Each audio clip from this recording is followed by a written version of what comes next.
Hallelujah. सबको जय यीशु मसीह जी की धन्यवाद करते हैं आज के इस दिन के लिए, समय के लिए, संगति के लिए। यीशु मसीह जी का वादा है, जहाँ 2 या 3 मेरे नाम पर इकट्ठे होते हैं वहाँ मैं उनके बीच में मौजूद होता हूँ। स्वर्ग उनका सिंहासन, पृथ्वी उनके पाँव तले की चौकी है। इससे पहले कि हम प्रभु यीशु मसीह जी के वचन में जाएं, महाअति पवित्र शास्त्र के द्वारा जीवित परमेश्वर की वाणी सुनने पाएँ, उससे पहले हम प्रार्थना में चलना चाहेंगे। हालेलुया। आइए सब लोग आंखें बंद करेंगे, सरों को झुकाएंगे। प्यारे प्रभु यीशु मसीह नासरी जी, आप पवित्र पवित्र पवित्र, मैं आपके पवित्र नाम चाहता हूँ, धन्यवाद करता हूँ आज के इस दिन के लिए, समय के लिए, संगति के लिए। वादे अनुसार जहाँ आपका वादा है, जहाँ 2 या 3 मेरे नाम पर इकट्ठे होते मैं उनके बीच में मौजूद होता हूँ। स्वर्ग आपका सिंहासन, पृथ्वी आपकी पाँव तले की चौकी है। आपके चरणों में बैठते और आपकी ओर ताकते, आपको निहारते, आपको पुकारते, बदले में आपको धन्यवाद देते हैं। हमारे पास सिर्फ देने के लिए धन्यवाद है। प्यारे प्रभु यीशु मसीह नासरी जी, हमारी अगुवाई करें, आज बल बुद्धि ज्ञान समझ दें कि प्रभु जी आपकी महाअति पवित्र शास्त्र के द्वारा आपकी महिमा करने पाएँ। पिता पुत्र पवित्र आत्मा जी आपको स्थान पर आमंत्रित करते हैं। परम आदरणीय पिता यहोवा जी, परम आदरणीय प्रभु यीशु मसीह नासरी जी, परम आदरणीय पवित्र आत्मा जी, इस महाअति पवित्र शास्त्र बाइबल के वचन के द्वारा आप अपने बच्चों से, दुनिया के समस्त मनुष्यों से बातचीत करें। आज का वचन सुनने वाले के जीवन में 1000 गुना फल लाए। प्रत्येक को वचन सुनने वाले कान और वचन ग्रहण करने वाला हृदय देना, प्रत्येक की आत्मिक आंखें और आत्मिक कान खोलना, प्रत्येक के प्रति आज का वचन कान और बुद्धि से होता हुआ उनके हृदय में हमेशा हमेशा के लिए समा जाए और प्रत्येक के हृदय की पाप और गंदगी सर्वदा दूर हो जाए। जिसकी मानसिक चिंता उसे आजाद करना, जिसकी आर्थिक समस्या का समाधान करना, आशीष देना, और जिसको शारीरिक बीमारियां उसको चंगा स्वस्थ करके पूरी तरह से निरोगी और स्वस्थ करना।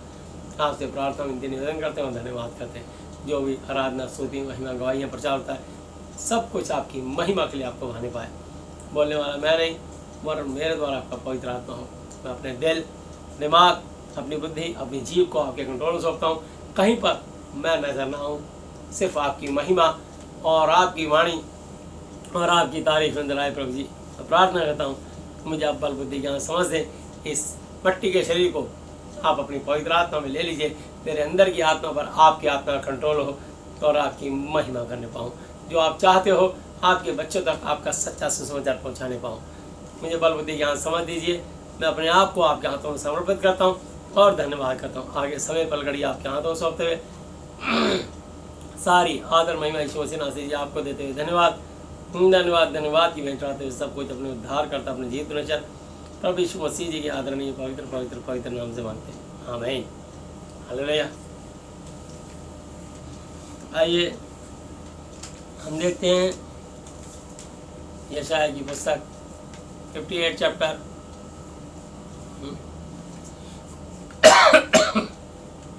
और उसका 1। हालेलुया।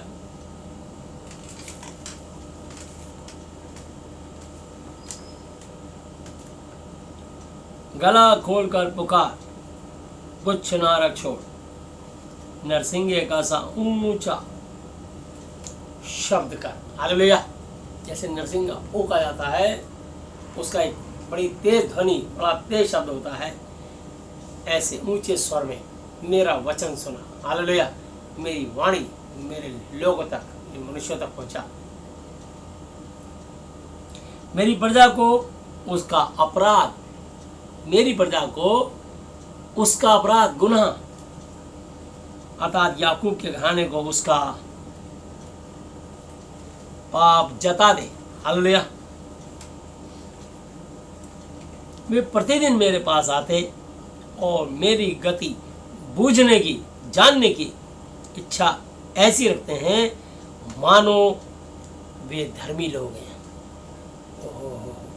ऐसे मुझसे प्रार्थनाएं करते हैं, ऐसे मेरे साथ बैठ करके 40-40 दिन तक लैंड डेज उपवास रखते हैं और प्रार्थनाएं करते हैं और मेरे आगे गिड़गिड़ाते हैं, मेरे आगे थरथराते हैं और कई घंटे उपवास रख करके मेरी आराधना, स्तुति, महिमा, मेरी वंदना, मेरा गुणवाद, मेरी प्रशंसा करते हैं। और लेकिन परमेश्वर उन्हीं सब लोगों से कुछ बात कहना चाहते हैं अपने वचन के माध्यम से। क्या आप ऐसा करते हो? आप परमेश्वर का आदर करते हो, उनकी झांकियाँ निकालते हो, आप उनके लिए 40 दिन land Easter, good Friday, Christmas बहुत कुछ मनाते हो और प्रभु यीशु मसीह के नाम की महिमा को करने के लिए उठाते हो, पर इन सब बातों में बहुत सारी बातें हैं झूठ के साथ लिप्त हैं। जैसे सेंटा क्लॉज, इसका कहीं दूर दूर तक बाइबल से कोई ताल्लुक नहीं है, कोई रिलेशन, कोई संबंध नहीं है। फिर भी जबरदस्ती शैतान बीच में घुस आया। वो जीवित परमेश्वर, जिंदगियों को देने वाला परमेश्वर, आशीषों बरकतों को देने वाला परमेश्वर, अनुग्रह करने वाला, दयालु, अनुग्रहकारी, विलंब से कोप करने वाला, करुणा दान परमेश्वर, जो अल्फा ओमेगा, आदि प्रथम और अंतिम परमेश्वर जीवित है। यहोवा जी, उनके इकलौते बेटे यीशु मसीह नासरी जी, और ये महाति पवित्र शास्त्र, पवित्र वाणी के द्वारा वो बातचीत करते हैं। तो उनके होते हुए, उस जीवित मनुष्य के होते हुए, एक मनुष्य ऐसा जो कि मेकअप करके, सफ़ेद दाढ़ी, सफ़ेद मूछे और इस तरह के लाल कपड़े पहन के, ये कहाँ पर है स्टोरी पूरी बाइबल में? ऐसी कहीं कोई स्टोरी नहीं है। और जो बात बाइबल के वचन से नहीं है वो सब शैतान की ओर से है, जिसने हमें नई वाचा के सेवक होने के योग्य भी किया, शब्द के सेवक नहीं वरन बल्कि आत्मा के, क्योंकि शब्द मारता है और आत्मा जलाता है। तो ये सब शब्द हैं जो शैतान चुपके से घुस गया।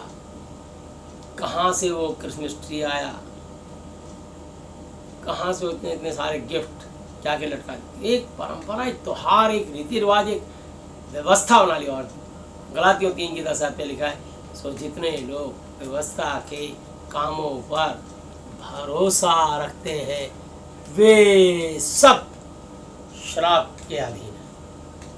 अब बोलिए, परमेश्वर से हम आशीष पाने के लिए सब काम करते हैं या श्राप पाने के लिए?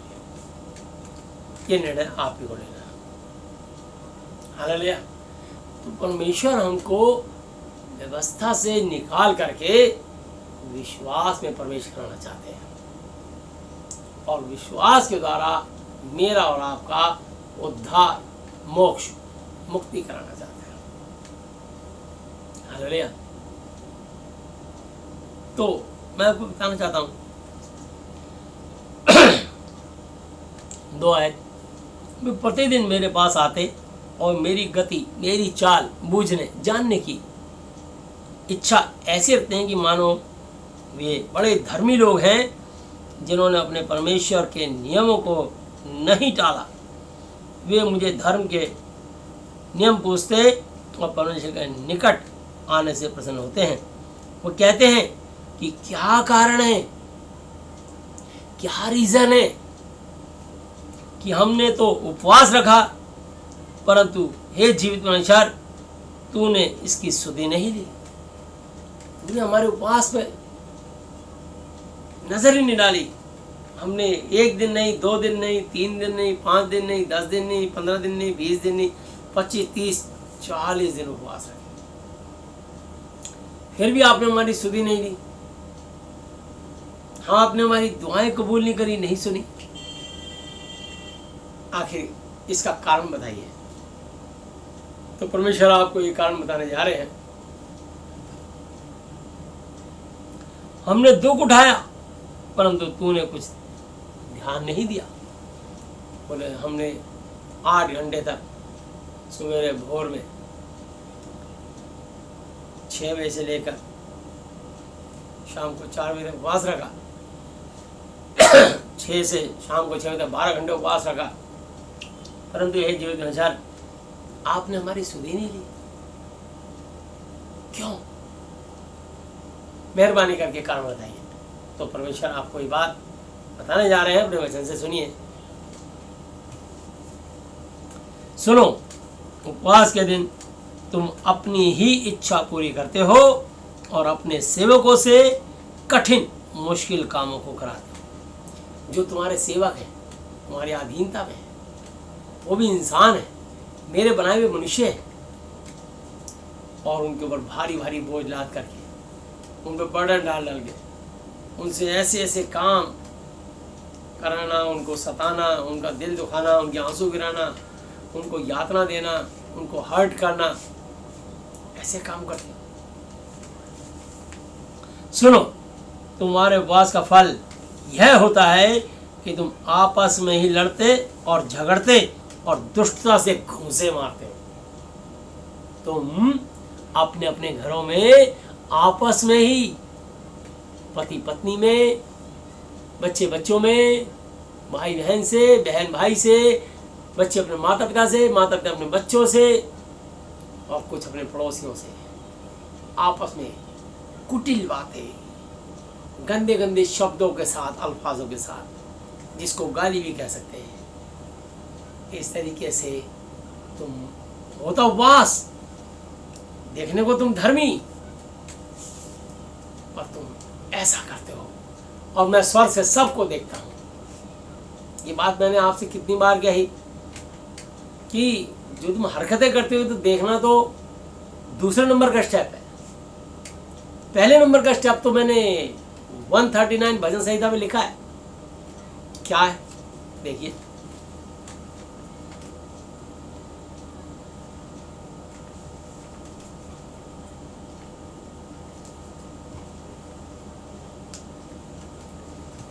हालेलुया। तो यहां है, हे यहोवा, 139 की 1 वर्स, भजन संहिता 139 की 1, साम 139:1। हे यहोवा, तूने मुझे जांच कर जान लिया है। तो परमेश्वर सबकी जांच पड़ताल करते हैं और हर मनुष्य के बारे में जानते हैं, चाहे धर्मी हो चाहे अधर्मी, चाहे अच्छा हो चाहे बुरा। और याद रखना, ये एक विशेष बात बता रहा हूं आपको, यहोवा जी की, यीशु मसीह की, वो बुरों को चुनते हैं। मूसा ने 2 कत्ल किए रखे थे, 2 खून कर रखे थे, तब भी परमेश्वर ने मूसा को चुना। और ये बात मत्ती की पुस्तक में 9 की 12-13 पे लिखी है, मैं पढ़ाऊंगा इसको आपको। हालेलुया। हे यहोवा, तूने मुझे जांच कर जान लिया है, तू मेरा उठना बैठना जानता है और मेरे विचारों को दूर ही से समझ लेता है, स्वर्ग से। अभी मन में हम जैसे ही दिमाग में एक गलत बात सोचते हैं कि मैं ये करूंगा, मैं ये बोलूंगा, एक स्टेप लेने की योजना बनाते हैं और योजना बना के अपने दिल में उसको, यहां से योजना बना के दिल में ले आते हैं। अब की बार मिलेगा ना तो मैं उसको खूब खरी खोटी सुनाऊंगा, ऐसा करूंगा वैसा करूंगा, यहाँ दिल में। जबकि यहाँ पर यीशु मसीह ने इतना बड़ा छेद है, यहाँ पे भला खाया था, इतना बड़ा भ्रष्ट हो रखा है कि कोई भी दिमाग में, सर में इतने कांटों के ताज बने थे कि हमारे दिमाग में कोई बुरी बात रह नहीं सकती विश्वासियों के। थोड़ी देर में गुस्सा कितना भी हाई हो और इतने पंचर के कारण वो सारा निकल जाता है, और फिर भी अगर किसी को कुछ रह जाए और वो जो निकल के क्रोध दिल में आता, दुश्मनी, तो यहाँ इतना बड़ा भ्रष्ट होता है। क्योंकि यीशु मसीह की पसली में भाला मार के देखा था कि जिंदा है कि मर गया, और जब उनकी भाला यहाँ पे घुसेड़ा, तो इसलिए यहाँ पर यीशु मसीह ने मेरे आपके लिए पसली में भाला खाया। इतना बड़ा होल है, तो हमारे दिल में कोई कड़वी चीज़ रह ही नहीं सकती। हमें क्षमा करना पड़ता है विश्वासियों को। फिर जब ये बात जानते हैं, मत्ती 6 की 14-15 पे भी लिखा है, यदि तुम मनुष्य को अपराध क्षमा करोगे तो तुम्हारा स्वर्ग पिता भी तुम्हारे अपराध क्षमा करेगा, और यदि तुम क्षमा नहीं करोगे तो तुम्हारा स्वर्ग में रहने वाला स्वर्ग पिता भी तुम्हारे अपराध क्षमा नहीं करेगा। यही बात मरकुस 11 की 24-25 आयत देखा है, जब कभी तुम खड़े हुए प्रार्थना करते हो, यदि तुम्हारे मन में किसी की ओर से कुछ विरोध, दिल में विरोध, ऑब्जेक्शन, जलन, चिड़न, कुड़न, बैर, शत्रुता, नफरत हो, तो उसे क्षमा करो। क्यों? इसलिए कि तुम्हारा स्वर्गीय पिता भी तुम्हारे अपराध क्षमा करे। और यदि तुम क्षमा नहीं करोगे तो तुम्हारा स्वर्ग में रहने वाला स्वर्गीय पिता भी तुम्हारे अपराध क्षमा नहीं करेगा। अगर तेरे दिल में तेरे भाई के प्रति कुछ बैर हो, तो बजाय मेरी वेदी पे कुछ पेड़ा चढ़ाने से पहले झटपट उस पेड़े को वहीं छोड़ दे, पहले अपने भाई से मेल मिलाप कर ले। ऐसा ना हो कि वो तुझे सिपाही को सौंप, सिपाही तुझे हाकिम को सौंप दे और तू कारागार नर्क बना ले। क्षमा करना बहुत जरूरी है, इसलिए क्योंकि हम भी बहुत जगह गुनाह कर देते हैं। यदि सचमुच आप चाहते हो कि आप गुनाहों से छुटकारा मिले, तो पहले सबको माफ़ कर दो। बहुत गलतियाँ इंसान से होती हैं, इंसान जब तक जिएगा ना जाने मालूम कितनी गलतियाँ शैतान करवाएगा, और जब इंसान वचन को छोड़ देगा तो इंसान साधारण इंसान बन जाता है और प्रभु यीशु मसीह से अलग हो जाता है, और शरीर में हो करके बहुत गलतियाँ करता है, और आत्मा में हो के कभी गलती नहीं कर सकता। पवित्र आत्मा जी उसको कभी गलती करने देते नहीं, और यदि वो आत्मा में होगा तो बल्कि जो गलती कराने वाली आत्माएं वही चीख चीख गिर जाएंगी, भाग जाएंगी, पास ही नहीं आएंगी। गलती कहाँ से होगी? उससे तो महिमा होगी। जहाँ वो जाएगा प्रभु का सेवक, वहाँ पे दुष्ट आत्माएं थरथरा के कांपने, भागने, चीखने, चिंगाड़ने, गिरने, दौड़ने लग जाएंगी। गलती का तो सवाल ही नहीं पैदा होता। बल्कि जहाँ पर गलत चीजें, वहाँ गलत चीजें ठीक होनी शुरू हो जाएंगी जब व्यक्ति आत्मा में जाएगा। तो गलती कहाँ से होगी? बल्कि गलत चीजें ठीक होनी शुरू हो जाएंगी, रोगी ठीक होने शुरू हो जाएंगे, लोगों की टेंशन डिप्रेशन ठीक होने लग जाएंगी, लोगों की फाइनेंशियली स्थिति ठीक होने लग जाएगी, लोगों के मुकदमे केस, मन की मुरादें, मुकदमे केस खत्म हो जाएंगे, लोगों की मन की मुरादें पूरी होनी शुरू हो जाएंगी। वहां जहां प्रभु को सच्चा सेवक जाएगा वहां बंद कोखे खुलने लग जाएंगे, लोग मन की मुरादें लेकर के आएंगे, बड़ी आशा भरी दृष्टि से वहां पर देखेंगे कि प्रभु का बहुत बड़ा सेवक कोई आया। वो बहुत बड़ा छोटा बड़ा बहुत बड़ा तो यीशु मसीह है, और लोग कहते हैं कि ये बहुत बड़ा था। वो इसलिए क्योंकि उनकी इतनी सभाएं हो चुकी होती हैं, उनके नाम की इतनी ख्याति फैल चुकी होती है कि आज प्रभु यीशु मसीह के दास ब्रदर बहने हिंजी आने वाले हैं। बाइबल में लिखा है, धन्य वो जो मेरे नाम जाता है, मेरे बहने वाले को ग्रहण करता है। आज प्रभु की सेविका जॉयस मेहर दीदी आने वाली है। उनको परमेश्वर ने वो नाम, शौहरत, इज्जत, महिमा, उनको जलाल दिया है। हालेलुया। तो हर सेवक को देना चाहते हैं, लोग लेने को तैयार नहीं हो रहे। अब ये तभी मिल पाएगा जब इस वचन के अकॉर्डिंग चलेंगे। शरीर के अनुसार चल के तो आप कभी कुछ ले नहीं पाओगे। इसलिए काम करते शारीरिक, मार रहे घूसे, गालियां बकरे, और परमेश्वर से कह रहे तू हमारी दुआ नहीं सुन रहा प्रभु। 40 दिन हम तो उपवास हो गए रखते रखते, 40 दिन तो क्या 400 दिन उपवास रख लो, 1 जीरो और बढ़ा दो। परमेश्वर का भय मानो, एक ही दिन में तुम्हारी प्रार्थना सुनी जाएगी। बदलो, ये सोचो कि परमेश्वर को क्या भाता है, ये मत सोचो कि तुमको क्या भाता है। जिस दिन तुम्हारे अंदर ये बात पैदा हो गई कि परमेश्वर को क्या भाता है, जिस प्रभु ने मुझे चुना, उनकी इच्छा क्या है मेरे जीवन से, उसी दिन भारी बदलाव और जलजला और आशीषें सब तरफ जाने लग जाएंगी। जहां जहां तुम जाओगे वहां तुम्हारे साथ पहले से पहले आशीषें बहने लग जाएंगी, और लोग आपको प्यार करने लगेंगे, लोग आपको सम्मान, ऑनर, इज्जत, रिस्पेक्ट देने लगेंगे। क्योंकि बाइबल में ऐसा लिखा है, धन्य वो जो मेरे नाम से आता है, जो मेरे भेजने वाले को ग्रहण करता है, वो मुझे ग्रहण करता है। तो जैसे ही वो प्रभु का वो जन, सब प्रभु के जन है, लेकिन जो सच्चाई और खराई से परमेश्वर की महिमा उतारने के लिए, ना कि अपने आप को उतारने के लिए।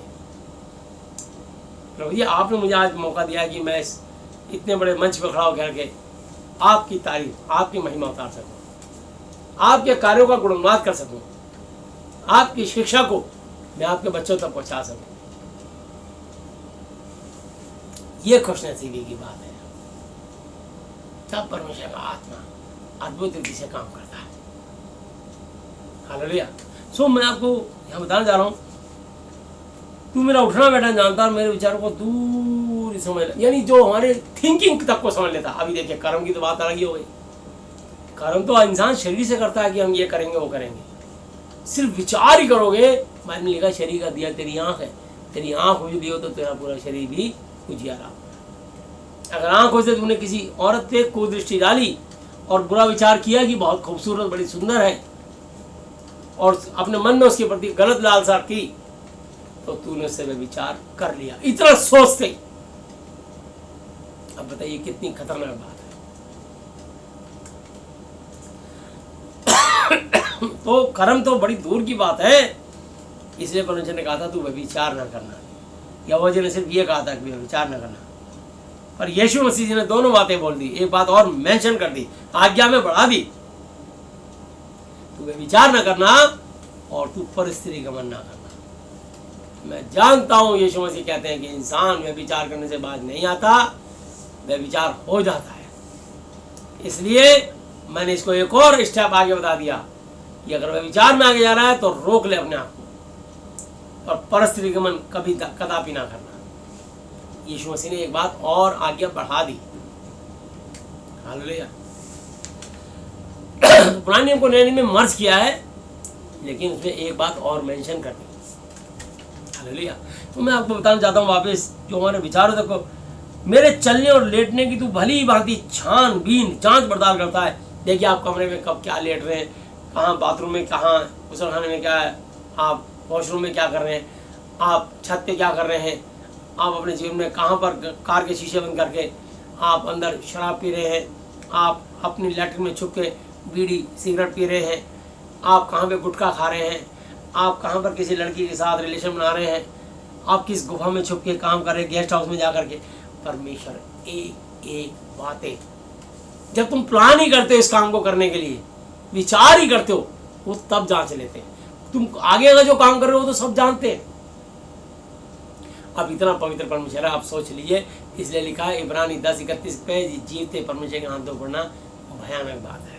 बहुत सारे लोग शिक्षाएं बांट रहे हैं, शिक्षा तो बांट रहे हैं, पर जो बांट रहे हैं क्या स्वयं भी अपने जीवन में अंदर झांक रहे हैं कि कहीं पर हम भी गलत तो नहीं, और हाँ हम गलत हैं तो गलत हैं, तो अपनी गलती को हर मनुष्य जानता है। तुरंत अपने अंदर जाओ और अपने अंदर की सफाई करो कि मेरे अंदर आज कहाँ कहाँ कमी है। कुचिंता, हत्या, परस्त्रीगमन, व्यभिचार, चोरी, निंदा, झूठी गवाही, यही है जो मनुष्य को अशुद्ध करती है।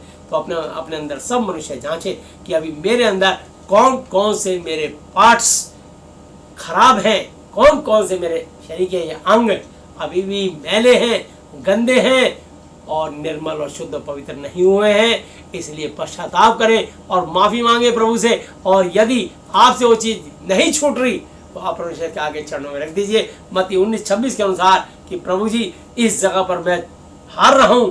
प्रभु यीशु मसीह मनुष्य से तो हो नहीं सकता, परमेश्वर यहोवा जी आपसे हो सकता है, परमेश्वर से सब कुछ हो सकता है। सब कुछ को करने वाले मुझे इस चीज़ पर विजय दीजिए। जब आप उस चीज़ पर विजय मांगेंगे तो परमेश्वर आपके अंदर से वो बुराई भी निकाल के बाहर फेंक देंगे। हालेलुया। तो यहाँ ये लिखा है, मैं आपको बताना चाहता हूँ, हे यहोवा मेरे मुंह में ऐसी कोई बात ही नहीं जिसे तू पूरी तरह से ना जानता हो। अब बताइए, मुंह में बोलने से पहले ही परमेश्वर जानते भी यही बोलेगा। कैसे इब्राहिम के पास यहोवा जी ने 3 स्वर्गदूत भेजे जब सदोम अमोरा को नाश करने आए, तो उन्होंने कहा ये धर्मी है, इससे क्या छुपाना, बताए थे इसको क्यों आए। बोले सदोम अमोरा की चीख चिल्लाहट हमारे कानों तक पहुंच गई है, तो हम इसको आग और गंधक से नाश करने के लिए आए। तो उन्होंने कहा ये बात तो ठीक नहीं है कि तू धर्मी परमेश्वर है और धर्मी के साथ तू धर्मी को नाश करे, ये बात उचित नहीं। तो ऐसा ना हो कि धर्मी मर जाए। मैं एक बात पूछता हूँ आपसे कि यदि यहाँ पर 50 धर्मी हो तो क्या आप इस 50 धर्मी के कारण सारे इलाके को नाश कर दोगे? तो प्रभु के स्वर्गदूत यहोवा जी, वो यहोवा जी उनको बोलते थे कि यहोवा जी नहीं भेजे, उन्हीं का आत्मा है। उन्होंने कहा यदि 50 धर्मी मिले तो हम सारे इलाके को बख्शेंगे। इसका तो वो समझ गया कि स्वर्गदूत सच बोलते हैं, यहोवा जी सच बोलते हैं, इसका तो 50 धर्मी नहीं है। अच्छा, उन्होंने कहा यदा कदाचित एक बात और पूछता हूँ, यदि वहाँ 45 धर्मी निकले तो उन्होंने कहा कि हम 45 के कारण भी छोड़ देंगे। उन्होंने कहा यदि हम यहाँ पर 40 ही निकले तो बोले हम 40 के कारण भी सबको छोड़ देंगे, पूरा इलाका बख्श देंगे। इसका तो 40 धर्मी भी नहीं है। तो इब्राहिम ने कहा मैं बहुत गलती कर जा रहा हूँ, बार बार आपसे इतना सवाल कर, मैं पूछता हूँ यदि वहाँ 30 ही निकले तो बोले 30 के कारण भी छोड़ दूँगा। बोले मैं तो मट्टी हूँ, खाक राख, ज़्यादा ही बोल रहा हूँ मैं, फिर भी एक बार हिम्मत करके पूछ रहा हूँ कि यदि 20 ही निकले तो उन्होंने कहा 20 के कारण भी सारे इलाके को छोड़ देंगे। उन्हें मैं आखिरी बार पूछता हूँ, बहुत बदसलूकी बदतमीजी कर दी मैंने, इतनी जबान से अलग से आवाज़ निकाल दी आपके आगे, यहोवा जी एक आखिरी बार बता दिया अगर 10 ही धर्मी निकले तो उन्होंने कहा हम 10 के कारण भी पूरे इलाके को छोड़ देंगे। यानी 10 धर्मी भी नहीं होंगे। इब्राहिम के मुंह पे टेप लग गया, बिल्कुल डर के मारे चुपचाप चला गया। यदि वो अगली बार बोलता अगर वहाँ 5 ही होते तो बोलते हम 5 के धर्म नहीं छोड़ देंगे, 5 धर्मी भी नहीं थे। तो इस तरीके से अगर वो गिनती घटाता चला था, वहां पर एक ही धर्मी लूत था, और लूत के कारण उसकी पत्नी और 2 बेटियां, 4 धर्मी थे। हालेलुया। कि तू श्वास का तू और तेरा घराना उद्धार पाएगा। धर्मी एक ही लूत ही था, पर उसकी पत्नी और बच्चों को इसलिए धार्मिकता में गिना गया क्योंकि वो लूत धर्मी था। तो इसलिए जो मुंह से बात होती है, हे यहोवा मेरे मुंह में ऐसी कोई बात ही नहीं जिसे तू पूरी तरह से ना जानता हो। हालेलुया। उन्होंने सब कुछ जानते हैं। अब ये कितना पूछेगा, कितना बोलेगा, कहाँ तक पहुँचेगा। हालेलुया। इसलिए लिखा है, तूने मुझे आगे पीछे घेर रखा और अपना हाथ मुझ पर रखे रहता है। तो परमेश्वर ने हम सबको आगे पीछे, ऊपर नीचे, दाएं बाएं सब तरफ से घेर रखा है, और उनका हाथ हमारे ऊपर रखे रहता है। हालेलुया। और परमेश्वर ने इसमें कहा 11 की 4 आयत पर, भजन संहिता साम 11:4, और उसमें लिखा है, परमेश्वर अपने पवित्र भवन में है, परमेश्वर का सिंहासन स्वर्ग में है। ऊपर नहीं है, स्वर्ग स्वर्ग स्वर्ग में। इसलिए ऊपर वाले की दया नहीं चाहिए, हमको स्वर्ग में रहने वाले परमेश्वर की दया चाहिए। हमारे को आसमान में रहने वाले की दया नहीं चाहिए। हमारा परमेश्वर सीधे, हम जगह जानते हैं स्वर्ग, हम अपने परमेश्वर का नाम जानते हैं यहोवा जी, और यहोवा जी इकलौते बेटे यीशु मसीह नासरी जी, और होली स्पिरिट पवित्र आत्मा, ये महाअति पवित्र शास्त्र बाइबल। हालेलुया। हम अपने परमेश्वर की वाणी जानते हैं, हम जानते हैं, हम पिता पुत्र पवित्र आत्मा तीनों को जानते हैं। इसलिए हम अपनी इस पवित्र आत्मा के साथ जुड़ जाते हैं, इस पवित्र वचन के साथ जुड़ जाते हैं और उनकी महिमा करते हैं। हालेलुया। तो यहाँ लिखा है, परमेश्वर अपने पवित्र भवन में है, परमेश्वर का सिंहासन स्वर्ग में है। उस परमेश्वर की आंखें मनुष्य की संतान को नित्य लगातार रेगुलर देखती रहती है, और उसकी पलकें उनको जांचती है। सोच लीजिए, इस धरती में कोई कितनी भी सफाई दे दे, पता मैं आपको अपने बारे में बताऊं, कुछ मत बता, परमेश्वर सब जानते हैं किसके बारे में। इंसान की फितरत है कि जब वो किसी की बुराई करता है तो अपनी बुराई नहीं बताएगा कि अगर उसने मुझे 2 मुक्के मारे तो मैंने उसको 10 गालियां दी थी, ये नहीं बताएगा। इंसान की नेचर है, मैंने उसको 4 कड़वी कुटिल बातें, वो नहीं बताएगा। ये इंसान के स्वभाव में झूठ बोलने की आदत है। इसलिए तो परमेश्वर यहोवा जी इंसान को बना के पछताए, और मनुष्य को मिटाने का प्रश्न उनके सामने आ गया, और वो धर्मी होने के कारण संभल गया। परमेश्वर पवित्र है। हालेलुया। इसलिए वापिस आते हैं हम यशाया 58 चैप्टर, और यहाँ लिखा है, सुनो 4 वर्ष 58 की 4, सुनो, तुम्हारे उपवास का फल ये होता है कि तुम आपस में लड़ते और झगड़ते और दुष्टता से घूंसे मारते हो। घूंसे, जैसा उपवास तुम आजकल रखते हो, उससे तुम्हारी प्रार्थना स्वर्ग में नहीं सुनाई देंगी। हालेलुया। ये शरीर का जो उपवास रखते हो ना, भूखे रह करके, इससे तुम्हारी प्रार्थना, परमेश्वर कह रहा है, मेरे स्वर्ग तक ये नहीं पहुंच रही। 40 दिन के लैंडे रख रहे हो ना, 40 दिन, ये ढोंग पाखंड करना छोड़ दो। 1 दिन का उपवास रख के दिखाओ, पूरे दिन तक सर पे तेल मरमूद हो, यानी अपने इस गले से ऊपर के हिस्से को 1 दिन के लिए, ना तो सर में गंदे विचार रखने, ना आंखों से गंदी पिक्चर, ना मैगजीन देखनी है, ना कानों से किसी की निंदा सुननी है, ना मुंह से किसी की बुराई करनी है, ना किसी को श्राप गाली बद्दुआ कुछ नहीं देना है, और अपने घर से किसी को ताकना जागना नहीं। या तो इन आंखों से बाइबिल पढ़ोगे, और जब थक जाओ तो सो जाओ, और भूख लगे तो खाना खा लो, और अपने वॉशरूम जाओ, आओ। बस ये 1 दिन 24 घंटे अपने घर में एक तरीके से अंडरग्राउंड हो जाओ, अपनी कोठरी में जाओ, द्वार बंद कर, लोगों से नहीं मिलना, कोई फोन नहीं सुनोगे किसी का। 1 दिन का है दम किसी के अंदर, है ताकत, है हिम्मत, 1 दिन का उपवास रख के दिखाओ। 1 दिन का आत्मिक उपवास चैलेंज है। ये यीशु मसीह जी ने उपवास दिया है। पुराने में था शरीर का उपवास रखते थे, पर यीशु मसीह कहा जो अब जो यीशु मसीह में नई सृष्टि है, पुरानी बातें बीत गई, देखो सब नहीं हो गई, नए नियम में मर्ज हो गई, खत्म नहीं, बीत गई। मैंने नहीं बोला खत्म हो गई, मर्ज हो गई, नहीं हो गई है। तो पुराने में लिखा तू विचार ना करना, तू चोरी ना करना, तू खून ना करना, तू विचार ना करना, तू किसी को झूठी साक्षी ना देना, पुराने में लिखा है। पर यीशु ने कहा तू विचार ना करना, साथ में परस्त्री गमन भी मत करना। एक और मेंशन करी नहीं करी, बढ़ा दी। तो मैं आपको बताना चाहता हूँ मेरा चीज़ों, एक दिन का उपवास रख के दिखाइए, ये 40 दिन का पाखंड करने की जरूरत नहीं है। इससे प्रार्थना तुम्हारी स्वर्ग में नहीं पहुंच रही। तो लिख दिया यहाँ पे उन्होंने, इस कारण से तुम्हारी प्रार्थना स्वर्ग में नहीं पहुंच रही। जिस उपवास से मैं प्रसन्न होता हूँ, आप देखिए आज आपको परमेश्वर खुल के बता रहे हैं कि मैं कौन से उपवास से खुश होता हूँ। हालेलुया। मैंने नए नियम में मत्ती की पुस्तक 6 की 16, 17, 18 आयत कल पढ़ के बताई आपको। हालेलुया। और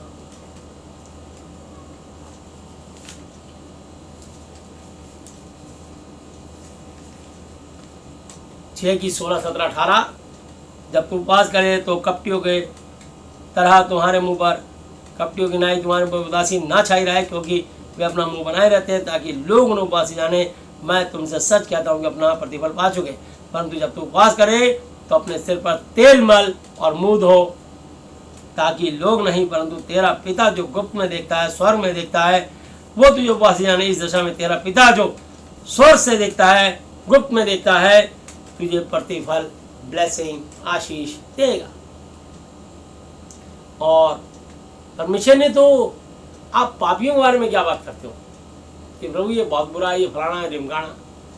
परमेश्वर चुनता ही पापियों को। देखो लिखा है मत्ती 9 की 12 और 13 पे, उसने यह सुनकर उनसे कहा कि वैद्य डॉक्टर भले चंगों के लिए नहीं परंतु बीमारों के लिए अवश्य जरूरी है, मरीजों के लिए अवश्य डॉक्टर।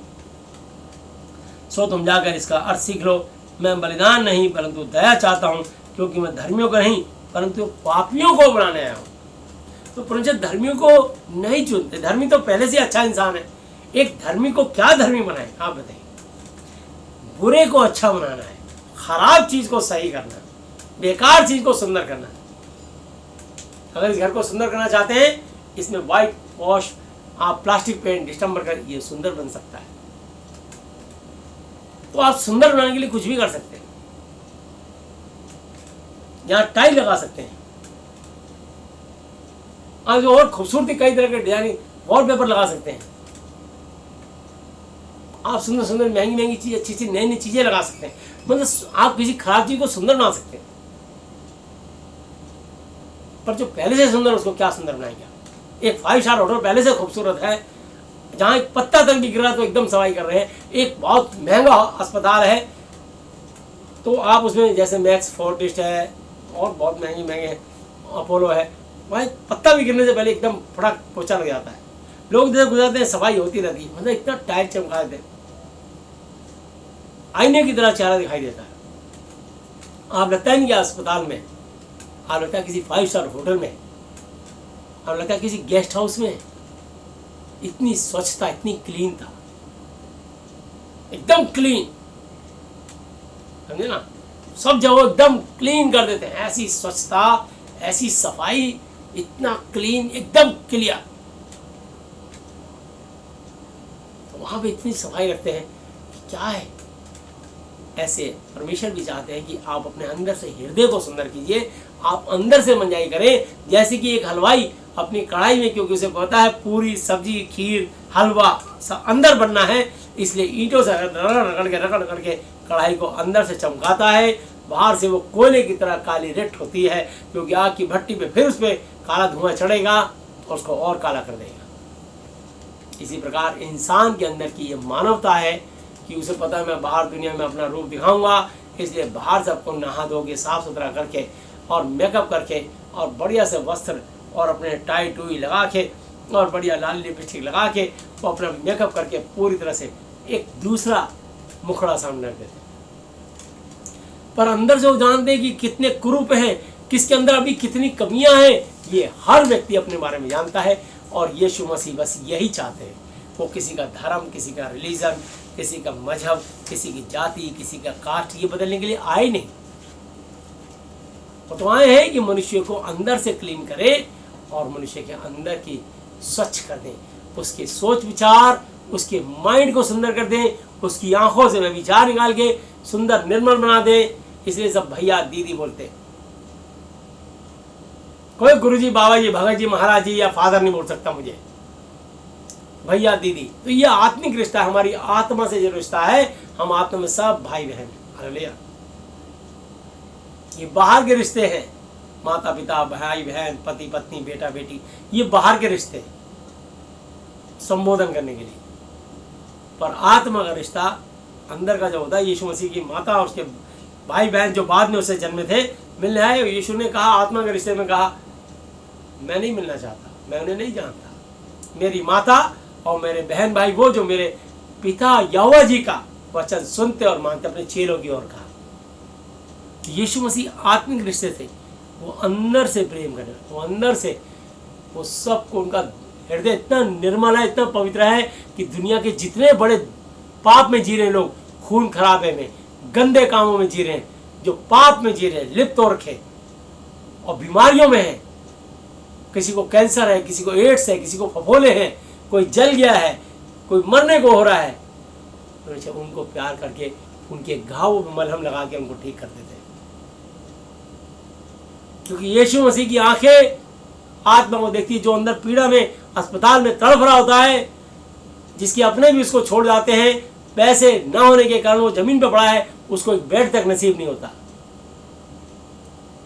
परमेश्वर देख रहे होते हैं, इसलिए परमेश्वर अपने सेवकों को वहां भेजते हैं कि जाके मेरा वचन सुना और उस पर तेल मलकर प्रार्थना कर, हाथ रखोगे बीमार चंगे हो जाएंगे।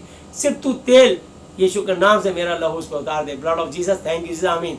यीशु मसीह आपके पवित्र लहू में तेल भी लगा के शुद्ध पवित्र करता हूँ। उसको उस हिस्से में जाके तेल लगाओ और मरीज के लिए प्रार्थना करो और यीशु मसीह का पवित्र आत्मा से छू के उसके अंदर की जो बीमारी, जिसने अंदर उसके बॉडी में विकार पैदा कर दिए, कीटाणु, जीवाणु, जर्म्स पैदा कर दिए हैं, यीशु मसीह जी उनको निकाल के आत्मिक रूप से बाहर फेंक देते हैं। और वो आदमी जब अंदर से हील होता है, अंदर से ताकत आती है, वो अंदर से बलवान होता है, तो वो बाहर से भी स्वस्थ होता चला जाता है। और एक दिन खड़ा होकर के वो यीशु मसीह जी की महिमा करता है और यीशु मसीह की गवाही देते कि मैं ऐसा था, मैं ऐसी थी। वो अपनी बुरी कहानियां सुनाते हैं।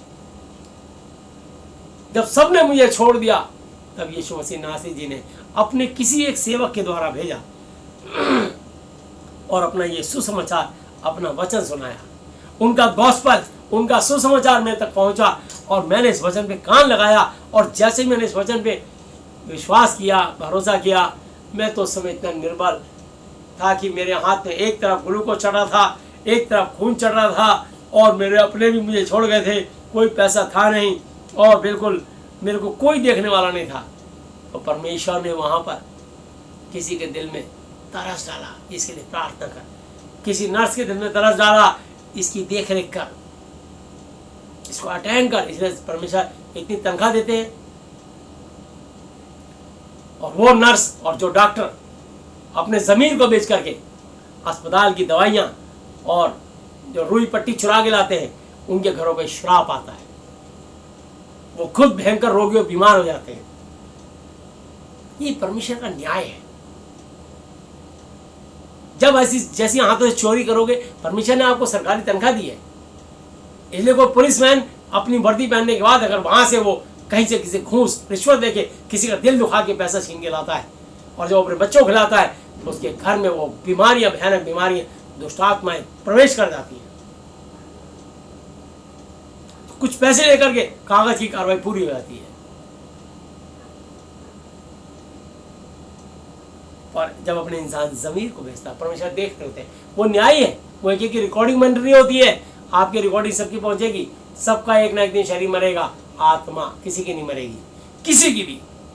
इस वर्ल्ड के किसी भी मनुष्य की आत्मा कभी नहीं मरती। आत्मा की रील बन के पहुंच जाएगी न्याय के दिन कि तुमने धरती में रहते हुए कितने कुकर्म और कितने सुकर्म किए, उन सब का लेखा जोखा लिया जाएगा। तुम चाहते तो किसी पे दया करके उसके जीवन को बचा सकते थे, पर तुमने इतनी मोटी फाइल बांध दी उसके खिलाफ, तो तुम्हारे खिलाफ भी स्वर्ग में उससे भी ज्यादा मोटी फाइल बन गई। न्याय के दिन बड़ी कड़ाई से न्याय होगा। तो परमेश्वर क्षमा करना सिखाते हैं कि जाने दो, कोई बात नहीं, क्षमा कर दो, क्षमा कर दो, क्षमा कर दो, क्षमा कर दो, क्षमा कर दो, क्षमा कर दो, बस। हम जानते हैं लोग हमारा शोषण करते हैं, हमें लूटना चाहते हैं, हमें लूटते हैं, कोई बात नहीं, हम लूट के भी खुश हैं, हम दे के भी खुश हैं, वो ले के भी खुश नहीं है। हम दे के भी आशीषित हो रहे हैं, वो ले के भी निर्धन हो रहे हैं। तो बाइबल में लिखा है, हमने ये वचन पकड़ा कि लेने से देना धन्य है, क्योंकि उसने आप ही कहा लेने से देना धन्य है। प्रेरित का काम 20 की 35 आयत पे कहा है, एक्ट्स 20 की 35 पे। उन्होंने लूक 6 की 38 पे कहा है, लूका 6 की 38 आयत पे, दिया करो तो तुम्हें भी दिया जाएगा, लोग पूरा नाप दबा दबा के हिला हिला के उभरता हुआ तुम्हारी गोद में डालेंगे, क्योंकि जिस नाप से तुम नापते उसी नाप से तुम्हारे लिए भी नापा जाएगा। तो जैसे गेहूं पीसने वाला चक्की पर वो कनस्तर के अंदर आटे को हिला जाके डंडे से ठोक ठोक के आटे को भरता है, पटक पटक के कनस्तर को नीचे करता आटा भरता है, ऐसे परमेश्वर तुमको खूब आशीष देंगे, ओवरफ्लो कर देंगे। पर जब आप देने वाले बनोगे तब। अब तुम सोचोगे सब मुझे मिल जाए, मुझे मिल जाए, अच्छा तुम सब खा जाओगे, जब बीज भी खा जाओगे तो आशीष कहाँ से? फसल खेत में क्या लगाओगे? पहले बीज बो, फिर फसल काटो। तो इसलिए लोग पुराना दबा दबा के हिला हिला के उभरता और तुम्हारी गोद में डालेंगे, क्योंकि जिस नाप से तुम नापते हो उसी नाप से तुम्हारे लिए भी नापा जाएगा। वो खरे के साथ अपने आप खरा दिखाता है, सीधे के साथ सीधा, तिरछे के साथ वो तिरछा टेढ़ा आड़ा चलता है। परमेश्वर से बच नहीं सकते हैं। इब्रानी 10 की 31 आयत में लिखा है, हिब्रूज 10:31, जीवते परमेश्वर के हाथों पड़ना भयानक बात है। जीवित परमेश्वर के हाथों पड़ना बहुत भयंकर बात है। इस वचन की शिक्षा से कोई बाल बराबर भी नहीं हट सकता। जो हटेगा शैतान तैयार खड़ा उसको मारने के लिए। जैसे हनन्या और सफीरा ने हटने की कोशिश करी, वचन से हटे, बेईमानी करी, दोनों इमीडिएट, पहले पति मरा फिर पत्नी मर गई।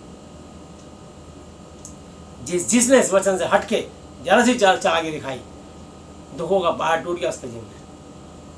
लिखा है पहला तिमुथी 6 की 10 आयत पे, क्योंकि रुपए का लोभ सब प्रकार की बुराइयों की जड़ है, जिसे प्राप्त करने के चक्कर में बहुत सौ ने अपने आप को नाना प्रकार के दुखों से छलनी बना लिया। विश्वास से भटककर, सत्य से भटककर, यीशु से भटककर, इस वचन की शिक्षा से भटककर अपने आप को नाना प्रकार के भिन्न भिन्न प्रकार के दुखों से छलनी बना लिया। रुपए का दो, पैसे का दो। एक मनुष्य 2 स्वामी की सेवा नहीं कर सकता, तुम परमेश्वर धन दोनों की सेवा नहीं कर सकते। अरे पैसे को ठोकर मारो, परमेश्वर के पीछे चलो, इस वचन के पीछे चलो, पैसा तुम्हारे पीछे दौड़ेगा। हालेलुया। वचन में लिखा है मत्ती 6 की 33, मैथ्यू 6:33, तू पहले परमेश्वर के धर्म और राज्य की खोज कर, संसार की हर वस्तु तेरे पीछे अपने आप बोलेगी, अपने आप स्वतः ही बोलेगी। हालेलुया। वचन क्यों? यीशु मसीह जी की ओर ताक। सेहत में फ्री में पाया, फ्री में बांट। परमेश्वर तेरे कहाँ से तेरे लिए खजाने खोल देगा तुझे पता भी नहीं, कहाँ से तेरे लिए जरिए बनाएगा तुझे पता ही नहीं। जहाँ नहीं बोता वहाँ से काटता। हालेलुया। उसके काम के तरीकों को कोई समझ नहीं सकता। वो परमेश्वर है, पूरी दुनिया को खिलाता है, भूखा उठाता पर किसी को भूखा सुलाता नहीं। ये वो परमेश्वर है। हालेलुया। आनंद से जीवन गुजारोगे यदि उनके महाति पवित्र शास्त्र बाइबल के वचन की शिक्षा को पकड़ लोगे तो। ईसाई धर्म को कभी मत पकड़ना, परमेश्वर की सच्चाई को, जीवित वाणी को पकड़ना। ये वचन ही परमेश्वर है। आदि में वचन था, वचन परमेश्वर के साथ था, वचन ही परमेश्वर था। तो परमेश्वर कौन? वचन। और वचन कौन? परमेश्वर। हालेलुया। तुम सत्य को जानोगे और सत्य तुम्हें स्वतंत्र करेगा। सब इस वचन को जब पढ़ोगे तो सच्चाई जानने लग जाओगे, और तुम्हारे आंखों के सामने जितने जाले हैं, भ्रांतियां, गलतफहमी सब दूर हो जाएंगी। हालेलुया। यहाँ लिखा है 58, यशाया 58 और 5 आए, जिस उपाय से मैं प्रसन्न होता हूं, अर्थात जिसमें मनुष्य स्वयं को दीन, नम्र, हलीम करे, घुटनों में आए, क्या तुम इस प्रकार करते हो? क्या सिर को झाऊ की नाई झुकाना और अपने नीचे टाट बिछाना और राख फैलाने ही को तुम उपवास और यहोवा को प्रसन्न करने का दिन कहते हो? चटाई बिछा ली, गद्दियां घुटनों नीचे रख ली और उपवास कर रहे हैं। हालेलुया, हमारे आज उपवास की प्रार्थना है। आज फ्राइडे है, आज हमारी उपवास की प्रार्थना है।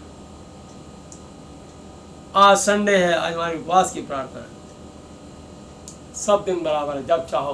हालेलुया, प्रतिदिन आप उपवास सकते हो, रख सकते हो। सर पे तेल मलो, मुंह धो। प्रतिदिन झूठ नहीं बोलना, गाली नहीं देनी, कुटिल बात नहीं बोलनी, कान से बुराई नहीं सुननी, आंखों से गंदे विचार नहीं रखने, दिमाग में बुरे विचार नहीं रखने। प्रतिदिन का उपवास रखो ना, कौन मना कर रहा है? ये देखो परमेश्वर को क्या भाता है, ये सोचो बस। अपनी इच्छा मत सोचो कि तुम्हारी इच्छा क्या है, ये सोचो प्रभु यीशु मसीह जी की इच्छा क्या है।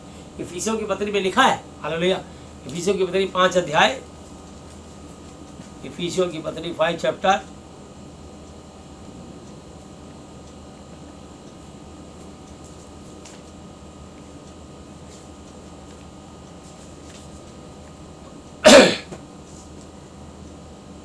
और मैं उसकी 9 आयत से पढ़ना चाह रहा हूं।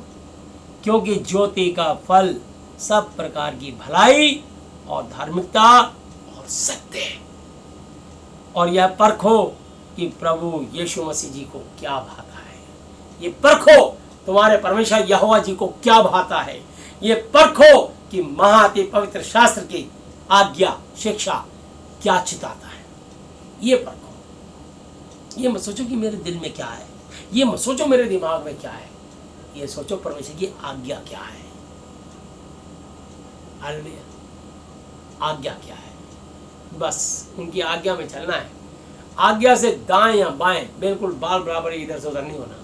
और जैसे उनकी आज्ञा करते हुए चलोगे तो देखो, और अंधकार के निष्फल बिना फल वाले कामों में सहभागी ना हो, वरन उन पर उलाहना दो, क्योंकि उनके गुप्त कामों की चर्चा में लाज की शर्म की बात। हालेलुया, गंदे कामों की चर्चा करना, डिस्कशन करना, हुहड़ बातें करना, चुटकुले सुनाना, बेकार की बातों में समय व्यर्थ करना, लज्जा की, शर्म की, अपमान की, बेइज्जती की बातें।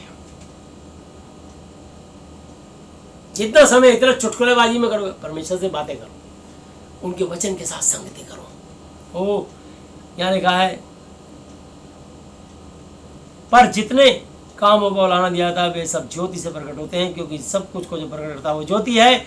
इस कारण वो कहता है कि हे सोने वाले जग और मुर्दों में से जी उठ, तो यीशु मसीह की ज्योति तुझ पर चमकेगी। मुर्दों में से जी उठ।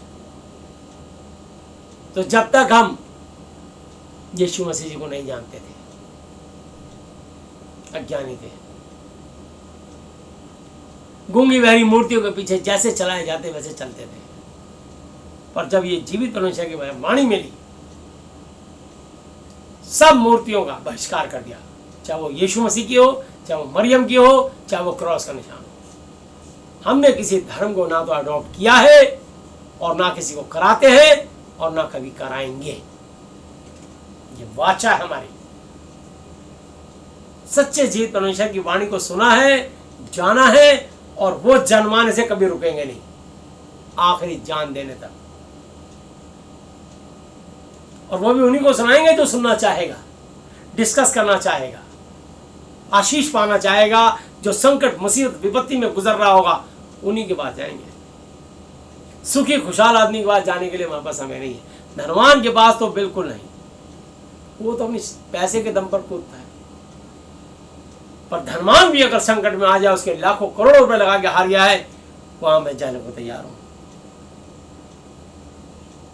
फ्री ऑफ कॉस्ट, पैसे के लिए नहीं, फ्री ऑफ कॉस्ट। परमेश्वर ने कहा तूने सेत मेत फ्री में पाया, फ्री में बांट, पैसे के लिए काम नहीं करना। हालेलुया, परमेश्वर का आत्मा शोकित हो जाएगा। इसलिए ध्यान से देखो कि कैसी चाल चलते हो, निर्बुद्धियों की तरह नहीं पर बुद्धिमानों की तरह चलो, और अवसर को बेशकीमती बहुमूल्य समझो, क्योंकि दिन बुरे हैं। हालेलुया। इस कारण निर्बुद्धि ना समझ ना हो, पर ध्यान से समझो कि परमेश्वर प्रभु यीशु मसीह जी की इच्छा क्या है, और दाख मधु से, शराब से मत वाले ना बनो, क्योंकि इससे लुच्चपन होता है। शराब पीने के बाद गंदी गंदी गालियां देना, शोर मचाना, नालियों में गिरना, अपनी पत्नी बच्चों की बेइज्जती कराना, और सब तरफ की फलाने का ये बाप है, फलाने का पति है, अपनी पत्नी बच्चों का निरादर कराना है। शराब से कभी दाख मधु को नहीं छूना, कभी चरस, गांजा, अफीम, स्मैक, गुटखा, तमाकू, ये सब नहीं छूना, जिससे नशा हो जाए, तुम्हारी बुद्धि का संतुलन बिगड़ जाए और तुम नशों में, बीड़ी सिगरेट में, नशे में झूम रहे हो और तुमको हुड़क लग रही है। थोड़ा काम कर लिया, तुमको सहारा चाहिए। किसका? नशे का। एक बीड़ी मिल जाए, अगर नहीं है तो मांगने लगते हैं, एक बीड़ी दे दे भाई, है ये मतलब शर्म नहीं आ रही, कोई लज्जा नहीं हो रही कि किससे बीड़ी मांग रहे हैं। मजदूर से बोले भाई एक आध बीड़ी है, इतना इंसान गिर जाता है। बड़े से बड़ा धनवान भी बोला सिगरेट पीते हैं, पर सिगरेट नहीं है, इसमें रात का समय और हम बीड़ी के लिए उतावले हो रहे थे, कोई राह चलते, भाई साहब बीड़ी है, भाई साहब का माचिस है, लाइटर है। मतलब इस तरीके के इंसान कि बीड़ी मिल गई तो माचिस नहीं है, अब जलाए कैसे?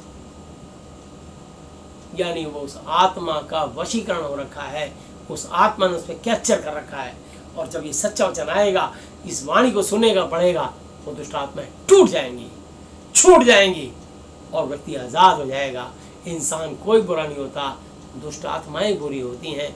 और दुष्ट आत्माएं तब इंसान के अंदर प्रवेश करती है जब इंसान अपने हाथ से किसी भी, जिसके अंदर आत्मा नहीं है, निर्जीव है, उसको दंडवत, नमोद, प्रणाम, नमस्कार करता है और उसको साष्टांग दंडवत करके उसका प्रसाद और उसका कुछ ऐसा खा जाता है, उसके आगे हाथ जोड़ता, सिजदा करता है, सूर्य बनाने वाले को छोड़ देता है, सूर्य को सर झुकाता है, चंद्रमा बनाने वाले को छोड़ देता है, करवा चौथ पे चंद्रमा को जब पूजा करता है, सिजदा करता है, उसी समय परमेश्वर के साथ उसका विच्छेदन हो जाता है, संबंध कट जाता है और परमेश्वर के दिल को जला देता है। तो इसलिए परमेश्वर चाहते हैं कि ये पीपल, बड़, केला, तुलसी, आम के पेड़ पौधे बड़े नहीं है, इनको बनाने वाला बड़ा है। सूर्य, चंद्रमा बड़ा नहीं है, इनको बनाने वाला बड़ा है। ये मूर्तियां इंसान ने बनाई हैं, ये मूर्तियां कुछ नहीं है, ये निर्जीवन में आत्मा, श्वास, जीवन नहीं है। ये धर्म गुरु जो खुद बड़े बड़े वेलवेट के सोफों में बैठ के जो तुमको अपना इस तरीके से कह रहे हैं कि हम तुम्हें कुछ वचन सुनाएंगे, उनके पास वचन नहीं है, शब्द है, शब्द। बस ऐसी बातें जो क्षण भर के लिए तुमको थोड़ी सी शांति मिलेगी। चोरी ना करना, झूठ ना बोलना, ऐसे बस। ये तो शराब के बोतल पे लिखा है शराब पीना स्वास्थ्य के लिए हानिकारक है, फिर क्यों पी रहा है? ये तो सिगरेट पे, गुटखे पे लिखा है इसको खाना, इसको पीना स्वास्थ्य के लिए हानिकारक है, फिर क्यों पी रहा है? तुम तो बता रहे हो, वहां तो रिटर्न में लिखा है, तब भी लोग उसका सेवन करते हैं। ये दुष्ट आत्माएं होती हैं और दुष्ट आत्माएं मनुष्य में तब घुसती हैं जब असली जीवित परमेश्वर को मनुष्य ढूंढता नहीं, जानता नहीं, समझता नहीं और किसी को भी परमेश्वर का स्थान दे करके सिजदा करता है। तो परमेश्वर के 4 नाम है। पहला नाम यहोवा जी, दूसरा नाम यीशु मसीह नासरी जी, तीसरा नाम महाति पवित्र शास्त्र बाइबल, ये वचन, आदि में वचन था, वचन परमेश्वर के साथ था, वचन ही परमेश्वर है, वचन ही परमेश्वर था, हालेलुया। और चौथा नाम जलनशील परमेश्वर, वो जल उठने वाला परमेश्वर। जैसे आप जल जाते हो, आपका बच्चा अगर आपको छोड़ के किसी और को मम्मी डैडी बोले तो आपके दिल में जलन हो जाती है और आप उसे समझाते हो, बेटा हर किसी को मम्मी डैडी नहीं बोलना, आंटी अंकल, चाचा चाची, मामा मामी, मौसा मौसी, नाना नानी, दादा दादी, कुछ भी बोल, पर मम्मी डैडी मत बोल। रहता, खाता, सोता, पहनता यहाँ है तो मैं क्या मर गया हूँ, मर गई हूँ? जब मेरे होते हुए दूसरे को मम्मी डैडी बोलता है, गेट आउट फ्रॉम हियर, निकल जाए यहाँ से मेरे घर से। अगर दूसरे को माँ बाप बोलेगा तो जब तुम्हारा कलेजा फूक जाता है मनुष्यों, तो उस परमेश्वर का भी, जिसने मेरे आपके अंदर आत्मा, जीवन, सांस फूका, जिसकी आत्मा से मेरा और आपका शरीर और श्वास चलती है नथनों में ऊपर नीचे, फ्री में ऑक्सीजन मिलती है। अस्पताल में 20-25 हज़ार रुपये एक दिन के लगते हैं वेंटिलेटर पे और या आईसीयू में, फ्री में ऑक्सीजन मिल रही है। उसको धन्यवाद देने के बजाय, उसको ढूंढने के बजाय उस सृष्टि की पूजा कर रहे हो। सृष्टि बनाने वाले को छोड़ दिया, ये तक नहीं ढूंढा वो कौन है, वो यीशु मसीह नासरी जी है, उनके परम आदरणीय पिता यहोवा जी है। और ये महाति पवित्र शास्त्र की वाणी है, जो आप जब इस वचन को पढ़ोगे, ये वचन आपको उन यीशु मसीह जी और यहोवा जी से ऑटोमेटिक जुड़े हुए हैं। और जब आप इसका अध्ययन मनन करोगे, तब आप भी इस वचन से जुड़ते ही आप पवित्र आत्मा जी से जुड़ जाओगे।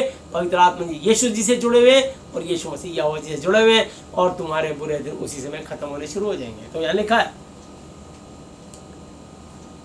और दाख मधु से शराब से मतवाले नहीं बनो, क्योंकि इससे लुच्चपन होता है, पर आत्मा से परिपूर्ण होते जाओ, परमेश्वर के ज्ञान से परिपूर्ण होते जाओ।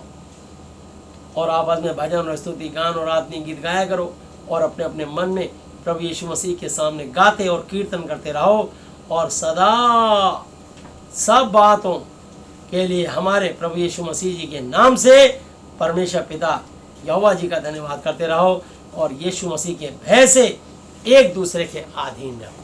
हालेलुया, एक दूसरे का अधीन रहो। वापिस आएंगे हम यशाया, हालेलुया। और उसकी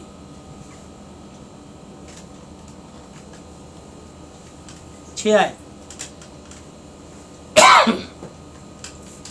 जिस उपवास से मैं यहोवा प्रसन्न होता हूं, क्या वह यह नहीं कि अन्याय से बनाए हुए दासों और अंधेर जुर्म सहने वालों का जुआ तोड़कर उनको छुड़ा लेना।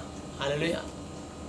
जुआ कहते हैं जो बैल के कंधे में जो लकड़ी के दो होते हैं, जिसके वजन से बैलों को हाँका जाता है, खेत में जोता जाता है, उसे जुआ कहते हैं। हालेलुया। वो बहुत से दबे, उनको पीछे डंडे पड़ते रहते हैं और वो हल जोतते हैं। फिर उनको कई बार बैंत पड़ने का दोपहर को उनका स्वामी गमछे से रगड़ता है और छाँव के पेड़ के नीचे छाँव में बांधता है, पानी पिलाता है, दाना खिलाता है, और हल जोतते समय डंडे फेलता है। उनका जुआ उतारता है, उनकी गर्दन से वो लकड़ी का उतार देता है, उनको खोल के उनको रस्से से बांधता है, पेड़ से पानी पिलाता है, प्यार करता, पुचकारता है, मैंने तुझे मारा यार, तूने खेत में उसमें वहाँ मट्टी की जड़ फंस गई थी, निकाल लेना था, तेरे को एक डंडा मारना पड़ा। ये है। तो जब भी माँ बाप भी अपने बच्चे को मारते हैं, उसकी भलाई के लिए मारते हैं, ताकि वो निखर जाए। सोनार भी तो इतनी फूकनियाँ मारता है और थोड़ी छोटी थोड़ी मारता रहता है, तभी तो नक्काशी बना के एक गहना बनाता है। तभी तो बोलते इतने से हल्के से सोने से ही 10 ग्राम सोने से ही 5 ग्राम सोने से अंगूठी तैयार कर देता है। कितना पीटता है बोलो। हल्की सी हथौड़ी होती है, छोटी सी, टुक टुक टुक टुक टुक टुक टुक टुक मारता रहता है, हजारों हथौड़ियां मारता उसमें। कुम्हार आग की भट्टी में 2 बार मटके को डाल देता है, वरना पहली बार तो कुम्हार मट्टी बना के धूम में सेक के उसको बना देता है और उसको मजबूत करता है कि पानी की धार पड़ती छेद ना हो जाए।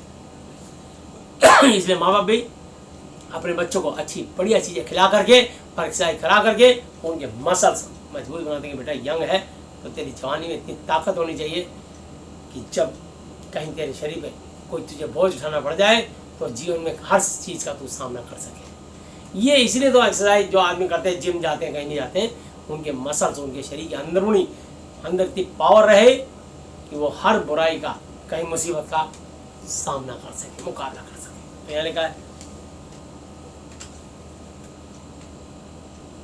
जिस उपवास से मैं प्रसन्न होता हूँ, 6 आयत, क्या वो ये नहीं कि अन्याय से बनाए हुए दासों और अंधेर सहने वालों का जुआ तोड़कर उन्हें छुड़ा लेना और सब जुओं को टुकड़े टुकड़े कर देना, उनकी परेशान व्यक्ति के दुखों को जा करके बांटना। खाली ये मत कहना यीशु के नाम में गरम रहा, यीशु के नाम में तड़पता है। कोई भूखा हो तो उसको जाके रोटी खिलाना, कोई नंगा हो तो एक आध गर्म कपड़ा करके दे के उसको शरीर ढकना।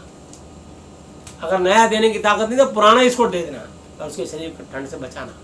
ये है। क्या वह ये नहीं कि अपनी रोटी भूखों को बांट देना, अनाथ और मारे मारे हुए फिरते को अपने घर ले आना। हालेलुया। मारे मारे फिरते हुए लोगों को, जब मैंने ये वचन पढ़ा तो मेरे पास एक भाई मेरे जीवन में मिला, वो मारा मारा फिरता था। मैंने उसकी जब कहानी सुनी, मैं उसको अपने घर ले आया। ये मेरे जीवन का इस वचन पे पहला प्रभाव। और 7 महीने वो भाई मेरे साथ रहा। तो भाई ने लिखा कर्म बिना विश्वास अधूरा व्यर्थ मारा हुआ। ये नहीं कि खाली आप ये बस वचन सुना रहे हैं, ऐसे खोखला वचन मत सुनाइए। और प्रभु ने उस भाई का जीवन अद्भुत रीति से बदल दिया और उसके जीवन में एक विशाल प्रभु ने अद्भुत काम किए। वो आज यीशु मसीह का एक बहुत बड़ा आत्मिक योद्धा है। वो जहाँ भी है परमेश्वर को पसंद आता है। हालेलुया। उसका मुंह जब भी खुलता है परमेश्वर की वाणी के साथ खुलता है। और उसके जीवन में प्रभु ने बहुत आश्चर्य कर्म करे। वो आज भी यीशु से उतनी मोहब्बत, बहुत मोहब्बत और बहुत प्रेम करता, मेरा भी आदर करता। और उस समय मैं चटाई पे जिम में बैठता था और वो व्यक्ति सरदार परिवार से मेरे को मिला, सिख था। प्रभु ने उसके जीवन को बदला और इतनी मोहब्बत अपने वचन से। मैं तो बस ये वचन जो पढ़ा था वो एक्ट किया। सचमुच कर्म बिना विश्वास अधूरा व्यर्थ माना होता है। इब्राहिम ने अपने बेटे के हाथ पर बांध के एक्ट किया, वो परमेश्वर का मित्र बन गया। मैंने ये वचन पढ़ा कि अपनी रोटी भूखों को बांट देना, अनाथ और मारे मारे फिर तो अपने घर ले आना। बस ले आया। मैंने अपनी वाइफ से कहा ये भैया हमारे साथ रहेंगे, ठीक है, वो कमरा इन्हें दे दीजिए। तो मैं आपको बताना चाहता हूँ, ये सिर्फ वचन से बात परमेश्वर ने, उन्होंने एक बार भी मेरे से आर्गुमेंट नहीं करी कि क्यों हमारे क्यों संग क्यों रहेंगे, कुछ भी नहीं पूछा। आज तक वो प्यार, ये वचन के कारण। तो परमेश्वर का आत्मा जब चाहता है तो वैसे ही काम होता है। हालेलुया। तो मैंने कहा अनाथ तो मारे मारे फिरतों को अपने घर ले आना, किसी को नंगा देखकर वस्त्र पहनाना और अपने जाति भाइयों से अपने आप को नहीं छुपाना। तब तब तेरा प्रकाश पांव फटते ही, यानी सूर्य निकलते ही पांव फटने की तरह चमकेगा और तू शीघ्र चंगा स्वस्थ हो जाएगा।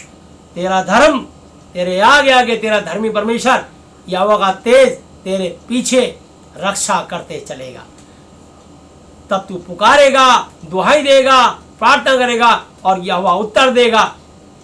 तू दुहाई देगा और वो कहेगा कि मैं तेरा जीवित परमेश्वर यहाँ हूँ। हालेलुया। जैसे मूसा दुहाई देता था तो परमेश्वर कहता था मैं यहाँ हूँ। हालेलुया। मूसा देख पाता था कैसे, आवाज के माध्यम से। हालेलुया। मूसा पुकारता था और यहोवा वहां पे एकदम सफेद रंग का रोशनी, उजाला और धुआं भर जाता था। हालेलुया।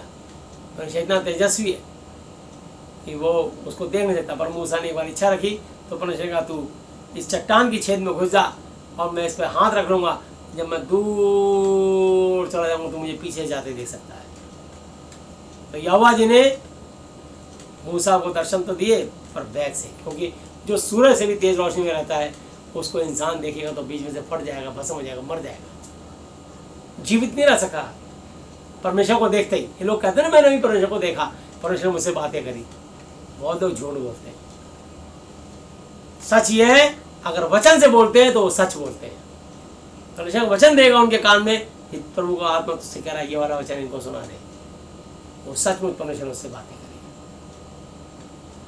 अरे ऐसे बोले मैंने परमेश्वर को देखा है, मैंने उसकी शक्ल देखी है, झूठे हैं सारे झूठे हैं। जिसने बोला मैंने यीशु मसीह का शक्ल देखा है, झूठे है वो। जितनी गवाही है सारी झूठी गवाही है, क्योंकि लिखा है पहला तिमुथी 6:16 पे अमरता केवल उसी की है और वह अगम में सूरज से भी तेज रोशनी में रहता है। उसे ना तो किसी मनुष्य ने देखा और ना कभी देख सकता है। उसी की प्रतिष्ठा राज्य युगानुयुग रहेगा। आमीन। वचन सच्चा है, वचन सच्चा ठहरे, सारी दुनिया झूठी ठहरे। अगर मैं वचन से बोलूं तो सही, अगर मैं भी वचन से ना बोलूं तो झूठ और मेरे द्वारा शैतान बात कर रहा है।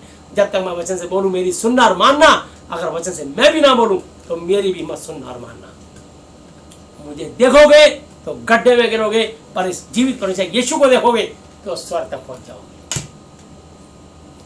अगर मैं वचन से बोलूंगा तब आगे बढ़ोगे, अगर वचन से हटके बोलूंगा तो गड्ढे में गिरोगे। और वचन में रह के चलूंगा तो मैं भी आशीषित होऊंगा और तुम भी आशीषित होगे। वचन से बाहर मैं नहीं जा सकता, इसलिए सच को सुनने की, सहने की ताकत हो तो ही मुझसे मिलने की कोशिश करना, वरना मुझसे कभी वार्तालाप मत करना। मैं अपना नंबर क्यों नहीं देता यूट्यूब पर? इतने लोगों के फोन आते हैं, अभी भी इतनी कॉल हो जाएंगी, एक दूसरे को संपर्क अंदर ही अंदर चल रहे हैं, लोग बांट रहे हैं। बहुत लोगों को जानता हूँ, लाखों लोगों को जानता हूँ मैं। इतना दिमाग, इतनी मोबाइल की मेमोरी नहीं होगी, फट जाएगी। प्रभु भी उतने जानते, उतने बोल देते हैं, 24 घंटे में सारे काम करने। फिर भी लोगों की शिकायत आती है, भैया आपने मेरा फ़ोन नहीं पिक करा। मैं कोई अभी प्रेयर टावर नहीं खोला, फिर भी जितना लोगों को समय दे सकता हूँ देता हूँ। पर्सनली, व्यक्तिगत भी मिलता हूँ, लोगों के घरों में कॉटेज मीटिंग भी देता हूँ। तो इसलिए अपॉइंटमेंट लो, अपॉइंटमेंट दो, मुलाकात होगी। प्रभु जब चाहेगा प्रार्थना करा करोगी, प्रभु जी अपने दास को भेजें, धन्य वो जो मेरे नाम चाहता है, मेरे भेजने वालों को ग्रहण करता है, मुझे ग्रहण करता है। आप दुआ कराओ, दुआ करके समय मांगो, परमेश्वर देंगे आपको। हालेलुया, भेजेंगे अपने। मैं नहीं, मेरे जैसे बहुत दास है, एक से एक दास है, एक से एक अच्छे सेवक है। क्या लिखा है? तब तेरा प्रकाश, 8 आयत पे लिखा है, तब तेरा प्रकाश पाँव फटने की तरह चमकेगा और तू शीघ्र चंगा हो जाएगा, और तेरा धर्म तेरे आगे आगे चलेगा, और यहोवा तेरे पीछे रक्षा करते चलेगा। तब तू पुकारेगा और यहोवा उत्तर देगा कि तू दुआई देगा। वो कहेगा, मैं यहाँ हूँ। यदि यदि यदि तू अंधेर करना, दूसरों का हक मारना और उंगली मटकाना और दुष्ट बातें बोलना छोड़ दे, उदारता से, दया से भूखे की सहायता करे और दीन दुखियों की संतुष्ट करे, तब अंधियारे में तेरा प्रकाश चमकेगा और तेरा घोर अंधकार दोपहर का सा उजियाला हो जाएगा। और यहोवा तुझे लगातार रेगुलर लिए चलेगा और तेरे काल के समय तुझे तृप्त करेगा और तेरी हड्डियों को हरी भरी करेगा, और तू सींची हुई बारी और ऐसे सोते के समान होगा जिसका जल कभी नहीं सूखता। और तेरे वंश के लोग बहुत काल के उजड़े हुए स्थानों को फिर से बसाएंगे। तू पीढ़ी पीढ़ी की पड़ी हुई नींव पर घर उठाएगा, और तेरा नाम टूटे हुए बाड़े का सुधारक और पथों को, रास्तों को ठीक करने वाला पड़ेगा। आमीन। टूटे हुए बाड़े का सुधारक और रास्तों को ठीक करने वाला मेरा नाम पड़ेगा। ये लोगों की जिंदगी टूटी फूटी होती है, ये प्रभु का दास प्रभु के वचन से शिक्षा दे करके, प्रार्थना करके, वचन से संभाल के उनके रास्तों को सीधा कर देता है। टूटे बाड़ों को खड़ा करके फिर से कटीली झाड़ी बांध देता है। तो प्रभु के जो सही दास होंगे वो आपके जीवन में आशीष का कारण ठहरेंगे।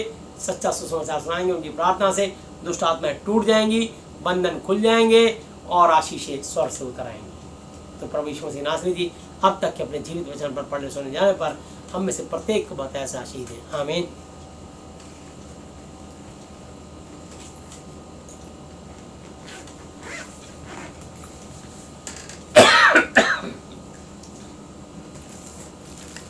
आइए हम लोग प्रार्थना में चलेंगे। जो लोग परमेश्वर के साथ स्वेच्छा से अपना रिलेशन बनाना चाहते हैं, यीशु मसीह आज से आप मेरे पिता गुरु परमेश्वर हो, मैं आपका बेटा बेटी चेला चेली विश्वासी हूँ।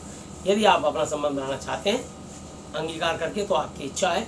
खुशी से बनाना चाहें तो आप बना सकते हैं, इच्छा आपकी।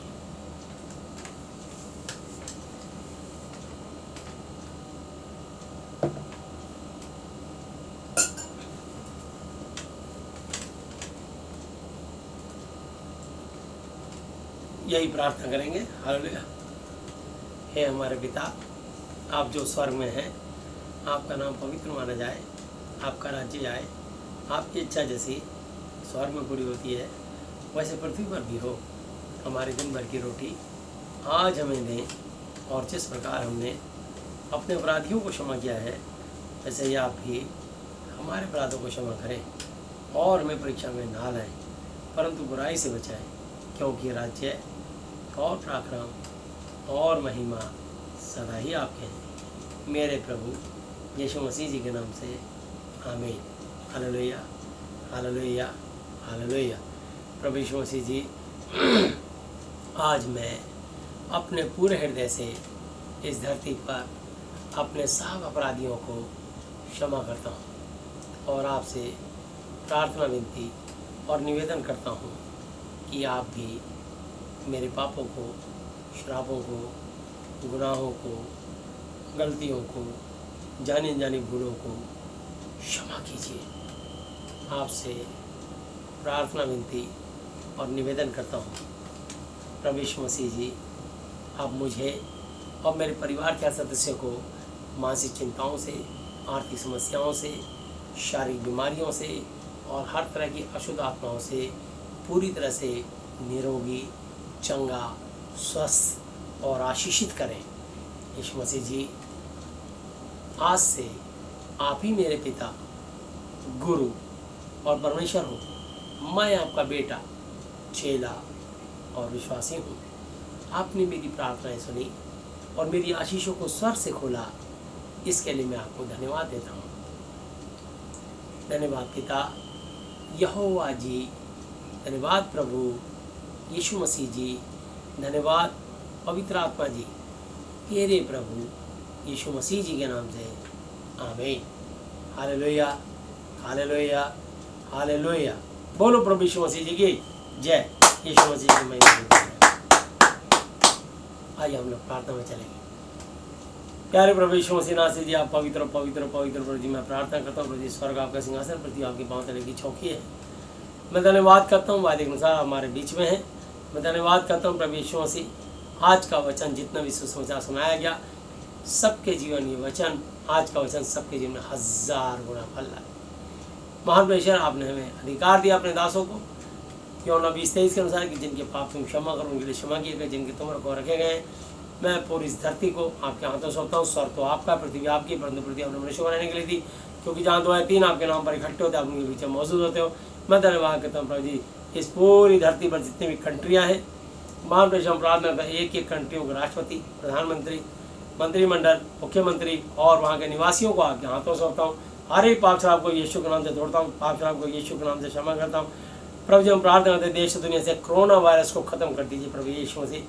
दया कीजिए प्रभु यीशु मसीह, लोगों पर रहम दया कीजिए कि प्रभु जी इस कोरोना से लोगों को छुटकारा दें। और प्रभु जी, हमारे देश में, सब देश और दुनिया की अर्थव्यवस्था को अच्छा करें। महान परमेश्वर, देश में शांति व्याप्त हो, कोई एक दूसरे में चढ़ाई ना करे, लड़ाई ना करे, खून खराबा ना करे। प्रभु जी, देश में और दुनिया में शांति व्याप्त करें। आपसे प्रार्थना करते हैं, धन्यवाद करते हैं।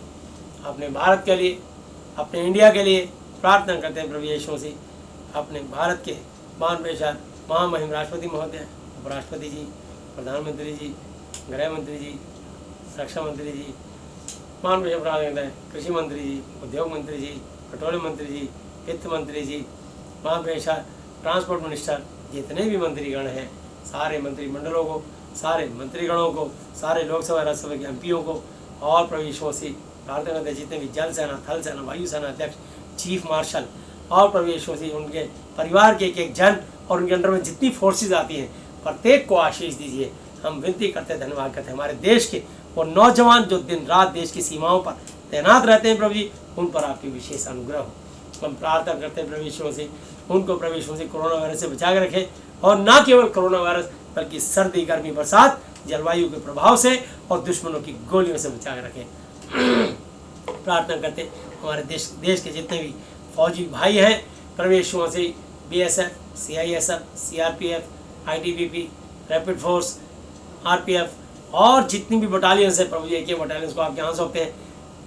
CID, CBI, IB, raw, NSG और प्रभु यीशु जितनी भी महान प्रचार मिनिस्ट्री हैं, इन सबको आपके हाथों सौंपते हैं। एक एक को सुरक्षित रखें, एक एक एजेंसियों को आशीष दें, एक एक विश्वास महान प्रचार उन पर दया करें। हम प्रार्थना करते हैं उन पर प्रभु जी आपकी विशेष अनुग्रह हो, कोरोना वायरस से और हर बीमारी से उनको बचा के रखें। प्रभु जी हम प्रार्थना करते हैं महान प्रेषर आपने प्रभु यीशु मसीह, देश के जितने भी प्रभु यीशु मसीह जो महान प्रेषर IAS IPS प्रभु जी उनके परिवार के एक जन को आपके हाथ सौंपते हैं। जितने भी अधिकारी हैं उन पर आपकी विशेष अनुग्रह हो। देश की रीढ़ की हड्डी है, देश का संचालन करते हैं, देश को अच्छी अच्छी नीतियाँ बनाते हैं। प्रभु जी उनको बहुत आशीष दे, सब बुद्धि ज्ञान समझ दें कि सब काम देश के हित में होने पाए। हमारे देश के जितने मुख्यमंत्री, MLA, काउंसलर और जितने राज्यपाल, उपराज्यपाल महोदय, उन सबको भी आशीष दीजिए। आपसे प्रार्थना करते हैं प्रभु एक एक स्टेट के एक एक मुख्यमंत्री पर आपकी विशेष अनुग्रह हो, सब सुरक्षित, चंगे स्वस्थ, तंदुरुस्त रहें और आशीष पाएँ। महान बेशक कोरोना के अलावा हर बीमारी से उनको बचा कर रखें। आपसे विनती करते हैं, धन्यवाद करते हैं प्रभु यीशु मसीह। जितने हमारे देश के चीफ जस्टिस, जजेस, एडवोकेट्स, इंजीनियर्स हैं, उन पर आपकी विशेष अनुग्रह हो। प्रभु जी महान प्रेषण प्रार्थना करते हैं, आप उनको अपने महान प्रेषण दया के द्वारा उनको बचा कर रखें और उनके जीवन से अपनी महिमा लें। मैं प्रार्थना में निवेदन करता हूँ और धन्यवाद करता हूँ प्रभु यीशु मसीह। प्रार्थना करता हूँ प्रभु यीशु मसीह, महान प्रेषण जितने भी हमारे जो लोकल पुलिस है और हर स्टेट की पुलिस है, एक सिपाही से लेके कमिश्नर ऑफ पुलिस तक, डायरेक्टर जनरल, DG तक, प्रभु जी उन सबको आपके हाथों सौंपते हैं, उन पर आपकी विशेष अनुग्रह हो।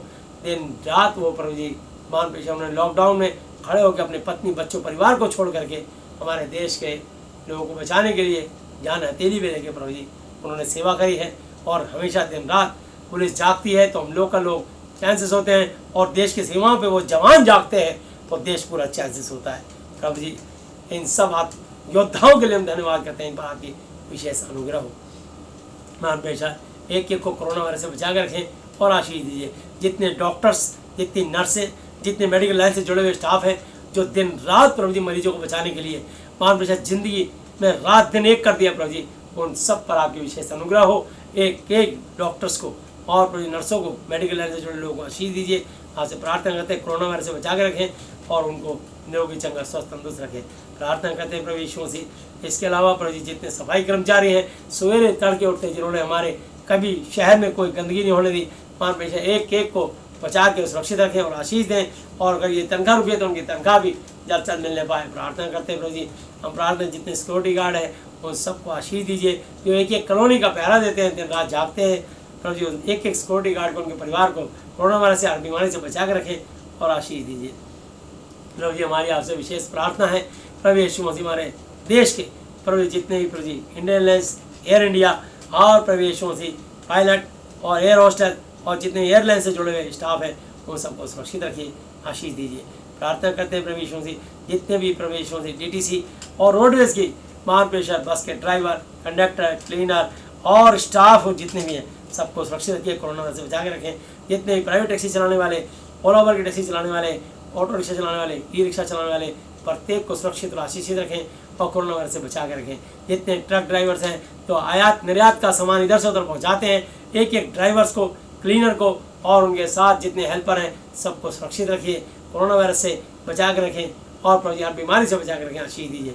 जितने ही प्रभु जी ऑटो रिक्शा, ई रिक्शा चलाने वाले उन सबको भी आप सुरक्षित और चंगा स्वस्थ तंदुरुस्त रखें, उनके परिवार को आशीष दीजिए। प्रार्थना करते हैं प्रभु यीशु मसीह जितने बैंक कर्मचारी हैं जिन्होंने प्रभु जी हमें कभी भी एक रुपये भी इधर से उधर मान पेशा में जब भी चाहिए था उन्होंने हमारी दिन रात मदद करी। बैंक वालों ने प्रभु जी बड़ी सहायता करी। एक एक बैंक के कर्मचारियों को सुरक्षित रखें, कोरोना वायरस से बचा कर रखें, उनके परिवार को सुरक्षित रखें। जितने भी प्रभु जी विद्युत विभाग के कर्मचारी हैं, जल बोर्ड निगम के कर्मचारी हैं जिन्होंने बिजली सप्लाई कटने नहीं दी, जिन्होंने पानी की पूरी हमारी ज़रूरतें पूरी करी, एक एक को सुरक्षित और आशीषित रखिए, कोरोना वायरस से बचा कर रखें और हर बीमारी से उनको बचा कर रखें। जिनकी तनख्वाह रुकी उनकी तनख्वाह को हम यीशु के नाम से खोलते हैं और धन्यवाद करते हैं प्रभु यीशु मसीह। जितने हमारे देश के किसान हैं, एक एक किसानों को जो हमें अन्न उपजा के देते हैं प्रभु जी, मान पेशा उनको, उनके परिवार के जनों को, उनके खेत खलिहान फसलों को सुरक्षित रखें। यदि किसी जगह कोई गांव, कोई क्षेत्र प्रभु जी अगर बाढ़ग्रस्त है तो वहाँ पानी का निकास कीजिए कि प्रभु यीशु मसीह उनकी जान को कोई हानि ना हो और बाढ़ जहाँ पर है प्रभु जी उस जगह से बाढ़ खत्म करके प्रभु जी आशीष दीजिए और कोरोना वायरस से हर बीमारी से उनको बचा के रखें। प्रभु यीशु मसीह आपसे प्रार्थना करते हैं जितने शॉपकीपर्स हैं एक एक शॉपकीपर को आपके हाथों सौंपते हैं, विशेषकर परचून वाले, जितने प्रभु सब्जी वाले और प्रभु यीशु मसीह बेकरी वाले और फल फ्रूट वाले, दूध वाले, मदर डेयरी वाले, जितने धोबी मोची नाई और प्रभु यीशु जो भी कोई छोटे छोटा कर्मचारी हो, एक एक पर आपकी विशेष अनुग्रह हो। जितने प्राइवेट कंपनी में काम करते हैं उन सबको आशीष दीजिए और आपकी विशेष अनुग्रह हो। जितने वाइस चांसलर हैं प्रभु जी, प्रोफेसर हैं, प्रिंसिपल हैं, टीचर्स हैं, स्टूडेंट्स हैं और प्रभु यीशु से हम प्रार्थना करते हैं चाहे स्कूल के चाहे कॉलेज के, उन सबको सुरक्षित रखें और आशीष दीजिए। प्रभु जी प्रार्थना करते हैं जितने आत्मिक योद्धा हैं प्रभु यीशु से प्रार्थना करते हैं जितने बिशप, पास्टर, इवेंजलिस्ट और एल्डर्स और विश्वासी भाई बहन हैं जो दिन रात प्रार्थनाएं करते हैं, आत्मिक योद्धा हैं प्रभु जी, उनकी प्रार्थनाओं को सुनकर उत्तर दें और एक एक को ब्लेस करें और आशीष दें।